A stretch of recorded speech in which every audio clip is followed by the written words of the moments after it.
మూసి నవ్వుకుంటూ వెళ్ళాడు. ఆ కథ ఒక్క పేజీలో ఉండేవండి కథలు. ఆ ఒక్క పేజీ కథ ఏంటంటే చాలా తమాషా కథ. అది అప్పుడు నవ్వుకున్నాను. ఇప్పుడు ఆ కథ మొత్తం నాకు సమాజంలో కనిపిస్తుంది. ఒక అడవిలో 5గురు వెళుతున్నారు. ఒకడు పుట్టు గుడ్డివాడు. పాపం పుట్టుకుతో పాపం అతను మనం ఏం చేయలేం, భగవంతుడు ఒకసారి అలా చేస్తాడు. ఒక అతనికి బ్రహ్మచెముడు, అసలు వినపడదు. ఒక అతనికి 2 కాళ్ళు లేవు. ఈ కాళ్ళు లేని అతను ఈ గుడ్డివా అతని మీద ఎక్కాడు. ఇతను దారి చూస్తుంటే అతను వెళ్తున్నాడు. ఇంకోవాడికి ఈ భుజాల వరకు చేతులు లేవు. ఈ 4. 5వ వాడికి ఒక పాత గోచి తప్ప ఏం లేవు, గర్భదరిద్రుడు. వీళ్ళు 5గురు వెళుతున్నారు. క్యారెక్టర్స్ ఇవి. ఇప్పుడు ఉన్నట్టుండి ఈ చెవిటివాడు ఆగండి, ఎక్కడో గుర్రపు డెక్కల చప్పుడు వినిపిస్తోంది అంటే ఇది బ్రహ్మజీవుడు.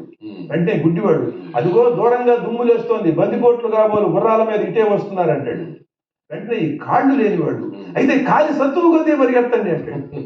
చేతులు లేనివాడు పారిపోవడం పిరికి వాళ్ళ లక్షణం, వచ్చిన వాడిని వచ్చినట్టు బుద్ధి చంపేద్దాం అంటాడు. అప్పుడు ఈ గోచి తప్ప ఏం లేనివాడు ఉంటాడు. వాడు ఒరే వాళ్ళు వచ్చి నన్ను దోచుకునే లోపల తొందరగా తేల్చకుండా ఏం చేద్దాము అంటాడు.